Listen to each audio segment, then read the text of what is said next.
ಅಕ್ಷಯ ತೃತೀಯದಂದೇ ಶುಭ ಯೋಗ.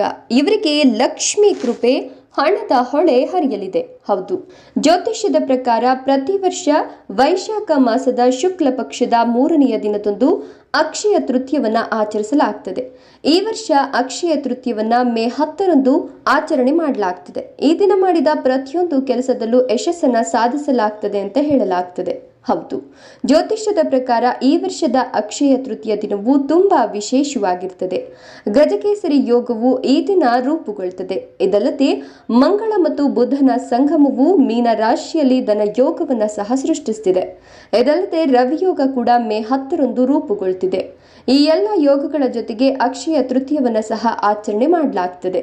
ಈ ಯೋಗಗಳು ಒಟ್ಟಾಗಿ ರಾಶಿಗಳ ಜನರಿಗೆ ಸಾಕಷ್ಟು ಯಶಸ್ಸು ಮತ್ತು ಸಂಪತ್ತನ್ನು ತರುತ್ತವೆ. ಹೌದು, ಯಶಸ್ಸು ಮತ್ತು ಸಂಪತ್ತನ್ನ ಪಡೆದುಕೊಳ್ಳುವಂತಹ ರಾಶಿಗಳ ಬಗ್ಗೆ ತಿಳಿದುಕೊಳ್ಳೋಣ. ಅದಕ್ಕೂ ಮುನ್ನ ತಾಯಿ ಲಕ್ಷ್ಮೀ ದೇವಿಗೆ ಭಕ್ತಿಯಿಂದ ಲೈಕ್ ಕೊಟ್ಟು ತಾಯಿಯ ಆಶೀರ್ವಾದ ಪಡೆದುಕೊಳ್ಳಲು ಓಂ ಧನಲಕ್ಷ್ಮಿಯೇ ನಮಃ ಅಂತ ಕಮೆಂಟ್ ಮಾಡಿ. ತಾಯಿಯ ಆಶೀರ್ವಾದ ನಮ್ಮ ಮೇಲೆ ಇದ್ರೆ ಸಕಲ ಐಶ್ವರ್ಯಗಳು ನಮ್ಮದಾಗ್ತದೆ. ಮೊದಲನೆಯದಾಗಿ ವೃಷಭ ರಾಶಿ. ವೃಷಭ ರಾಶಿಯ ಜನರಿಗೆ ಅಕ್ಷಯ ತೃತೀಯ ದಿನವನ್ನ ಬಹಳ ಶುಭವೆಂದು ಪರಿಗಣಿಸಲಾಗಿದೆ. ಈ ರಾಶಿಯ ಜನರು ಅಪೇಕ್ಷಿತ ಯಶಸ್ಸನ್ನ ಪಡೆಯುತ್ತಾರೆ. ಹೊಸ ಆದಾಯದ ಮೂಲಗಳನ್ನ ನಿಮ್ಮ ಪ್ರಯತ್ನದಿಂದ ಸೃಷ್ಟಿಯಾಗಲಿವೆ. ಇದು ಆರ್ಥಿಕ ಪರಿಸ್ಥಿತಿಯನ್ನ ಹಂತ ಹಂತವಾಗಿ ಸುಧಾರಿಸುತ್ತದೆ. ಈ ಸಮಯದಲ್ಲಿ ವ್ಯಾಪಾರ ಮಾಡುವ ಜನರು ಸಾಕಷ್ಟು ಲಾಭವನ್ನ ಗಳಿಸಬಹುದು. ಹೂಡಿಕೆ ಮಾಡಲು ಸಮಯ ಉತ್ತಮವಾಗಿರುತ್ತದೆ. ನಂತರ ನೀವು ಉತ್ತಮ ಫಲಿತಾಂಶಗಳನ್ನು ಪಡೆಯಬಹುದು. ಉತ್ತಮ ಫಲಿತಾಂಶಗಳನ್ನು ಪಡೆದುಕೊಳ್ಳಲು ಈ ರಾಶಿಯ ಜನರು ಅಕ್ಷಯ ತೃತೀಯ ದಿನದಂದು ಲಕ್ಷ್ಮಿ ಅಷ್ಟೋತ್ತರಗಳನ್ನು ಪಠನೆ ಮಾಡಿ ಒಳ್ಳೆಯ ಶುಭ ಸುದ್ದಿಗಳನ್ನು ಪಡೆಯುತ್ತೀರಿ. ಎರಡನೆಯದಾಗಿ ಮಿಥುನ ರಾಶಿ.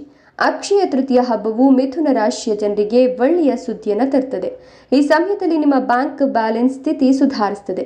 ನ್ಯಾಯಾಲಯಕ್ಕೆ ಸಂಬಂಧಿಸಿದ ವಿಷಯವಿದ್ರೆ ಅದು ಕೊನೆಗೊಳ್ಳುವ ಸಾಧ್ಯತೆ ಕೂಡ ಇದೆ. ಜೊತೆಗೆ ಉದ್ಯೋಗಿಗಳಿಗೆ ಬಡ್ತಿ ದೊರಕುತ್ತದೆ. ನಿಮ್ಮ ಪ್ರಯತ್ನಗಳಿಂದ ಕೆಲಸ ಕಾರ್ಯಗಳಲ್ಲಿ ಹೆಚ್ಚಳವನ್ನು ಸಹ ಕಾಣಬಹುದು. ದೀರ್ಘಕಾಲದಿಂದ ಸ್ಥಗಿತಗೊಂಡಿದ್ದ ಕಾರ್ಯಗಳು ಈ ಸಮಯದಲ್ಲಿ ಪೂರ್ಣಗೊಳ್ಳಲಿವೆ. ಈ ರಾಶಿಯ ಜನರು ಅಕ್ಷಯ ತೃತೀಯ ದಿನದಂದು ಮನೆ ದೇವರ ಬಳಿ ಲಕ್ಷ್ಮಿ ಫೋಟೋ ಇಟ್ಟು 21 ಎಲೆ 5 ಅಡಿಕೆ ಮತ್ತು ಬಂಗಾರದ ಒಡವೆ ಇಟ್ಟು ಪೂಜೆ ಮಾಡಿ. ಮೂರನೆಯದಾಗಿ ವೃಷಭ ರಾಶಿ. ವೃಷಭ ರಾಶಿಯ ಜನರಿಗೆ ಅಕ್ಷಯ ತೃತೀಯದ ದಿನವನ್ನ ಬಹಳ ಶುಭವೆಂದು ಪರಿಗಣಿಸಲಾಗಿದೆ. ಈ ರಾಶಿಯ ಜನರು ಅಪೇಕ್ಷಿತ ಯಶಸ್ಸನ್ನು ಪಡೆಯುತ್ತಾರೆ. ಹೊಸ ಆದಾಯದ ಮೂಲಗಳನ್ನು ಸೃಷ್ಟಿಸಲಾಗುವುದು.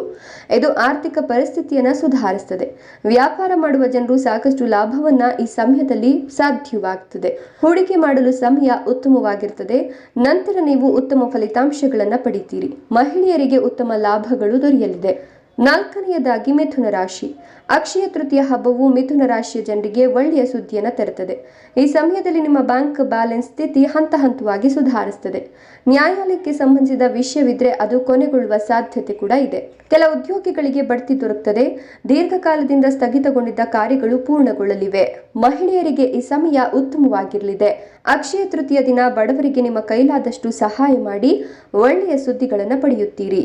ಐದನೆಯದಾಗಿ ತುಲಾರಾಶಿ. ತುಲಾರಾಶಿಯವರಿಗೆ ಮೇ 10 ತುಂಬಾ ಅದೃಷ್ಟಶಾಲಿಯಾಗಲಿದೆ. ಜೀವನದಲ್ಲಿ ಸಂತೋಷ ಮತ್ತು ಸಮೃದ್ಧಿ ಹೆಚ್ಚಾಗ್ತದೆ. ಸೌಲಭ್ಯಗಳು ಹೆಚ್ಚಾಗಲಿವೆ. ಸಮಾಜದಲ್ಲಿ ಗೌರವ ಹೆಚ್ಚಾಗ್ತದೆ. ಉದ್ಯೋಗಿಗಳು ಕೆಲಸದ ಕ್ಷೇತ್ರದಲ್ಲಿ ಬಡ್ತಿ ಪಡಿತಾರೆ ಮತ್ತು ನಿಮ್ಮ ಸಂಬಳ ಕೂಡ ಹೆಚ್ಚಾಗ್ತದೆ. ಹೊರದೇಶಕ್ಕೆ ಹೋಗಿ ಅಧ್ಯಯನ ಮಾಡಲು ಯೋಚಿಸ್ತಾ ಇರುವ ವಿದ್ಯಾರ್ಥಿಗಳು ಯಶಸ್ಸನ್ನು ಪಡಿತೀರಿ. ಮಹಿಳೆಯರು ಶುಭ ಫಲಿತಾಂಶಗಳನ್ನು ಪಡೆಯಲು ಅಕ್ಷಯ ತೃತೀಯ ದಿನದಂದು ಲಕ್ಷ್ಮೀ ದೇವಿಗೆ ಭಕ್ತಿಯಿಂದ 5 ಬಗೆಯ ಸಿಹಿ ತಿಂಡಿಗಳನ್ನು ಮಾಡಿ ನೈವೇದ್ಯವನ್ನ ಇಟ್ಟು ಪೂಜೆ ಮಾಡಿ 5 ಕನ್ಯೆಯರಿಗೆ ತಿನ್ನಲು ಕೊಡಿ, ಒಳ್ಳೆಯದಾಗ್ತದೆ. ಆರನೆಯದಾಗಿ ಧನುರಾಶಿ. ಧನುರಾಶಿಯ ಉದ್ಯಮಿಗಳಿಗೆ ಅಕ್ಷಯ ತೃತೀಯವು ತುಂಬಾ ಶುಭವೆಂದು ಸಾಬೀತುಪಡಿಸುತ್ತದೆ. ಈ ಸಮಯದಲ್ಲಿ ಹೂಡಿಕೆಯಿಂದ ಉತ್ತಮ ಲಾಭ ಇದೆ. ಹಣದಿಂದ ನೀವು ಆಶೀರ್ವದಿಸಲ್ಪಡ್ತೀರಿ. ನೀವು ಆಸ್ತಿ ಅಥವಾ ವಾಹನದ ಮಾಲೀಕರಾಗುವ ಸಾಧ್ಯತೆ ಇದೆ. ಕುಟುಂಬ ಸಂಬಂಧಗಳು ಬಲಗೊಳ್ಳುತ್ತವೆ. ವಿವಾಹಿತರು ಸಂಗಾತಿಯ ಸಂಪೂರ್ಣ ಬೆಂಬಲವನ್ನು ಪಡೆಯುತ್ತಾರೆ ಮತ್ತು ಅವಿವಾಹಿತರಿಗೆ ಉತ್ತಮ ಸಂಬಂಧವು ಬರುವ ಸಾಧ್ಯತೆ ಇದೆ. ಅಕ್ಷಯ ತೃತೀಯ ದಿನದಂದು ಶ್ರದ್ಧಾ ಭಕ್ತಿಯಿಂದ ಪೂಜೆ ಮಾಡಿ ನಂತರ ಬಡವರಿಗೆ ಕೈಲಾದಷ್ಟು ಸಹಾಯ ಮಾಡಿ. ಈ ಸಮಯದಲ್ಲಿ ಅಲ್ಲದಿದ್ರೂ ಮುಂದಿನ ದಿನಗಳಲ್ಲಿ ಶುಭ ಫಲಿತಾಂಶಗಳು ದೊರೆಯುತ್ತವೆ. ಹೌದು, ನಾವು ತಿಳಿಸಿದ ಎಲ್ಲ ರಾಶಿಗಳ ಜನರು ಅಕ್ಷಯ ತೃತೀಯ ದಿನದಂದು ರೂಪುಗೊಳ್ಳುವ ಶುಭ ಯೋಗದಿಂದಾಗಿ ಲಕ್ಷ್ಮಿ ಕೃಪೆಗೆ ಪಾತ್ರರಾಗ್ತಾರೆ. ಇದರೊಂದಿಗೆ ಸಾಕಷ್ಟು ಹಣ ಸಂಪತ್ತು ನಿಮ್ಮದಾಗೋದು ಖಂಡಿತ. ಧನ್ಯವಾದಗಳು.